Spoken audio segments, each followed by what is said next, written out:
Normalisasi Sungai Klekar akan terus dilakukan pemerintah Kota Prabu Muli dengan tujuan meminimalisir terjadinya banjir.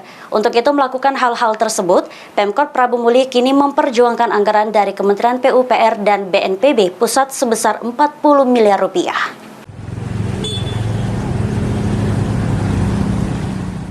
Sungai Klekar sendiri merupakan sungai yang melintasi wilayah Prabu Muli di dataran rendah.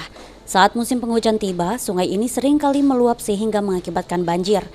Selain faktor curah hujan yang tinggi, pendangkalan juga menjadi penyebab sungai tak mampu menampung debit air secara maksimal.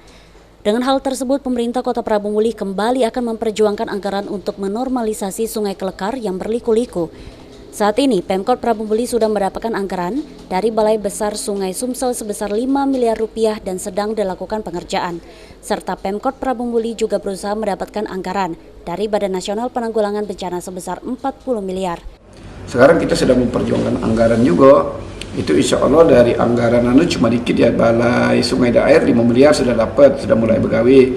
Kemudian anggaran dari Badan Penanggulangan Bencana itu sedang kita usahakan 40 miliar. Nah itu kita sudah tahu bahwa ini bakal berdampak. Ini sudah kita paparan ke Jakarta.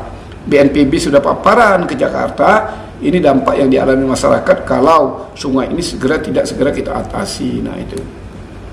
Dan juga ditambah masyarakat buang sampah sembarangan. Nah jadi tambah banyak yang membuat dia sungai Klekar tidak ngalir.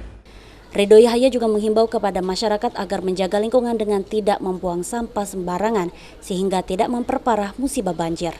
Beni Firdaus, PAL TV.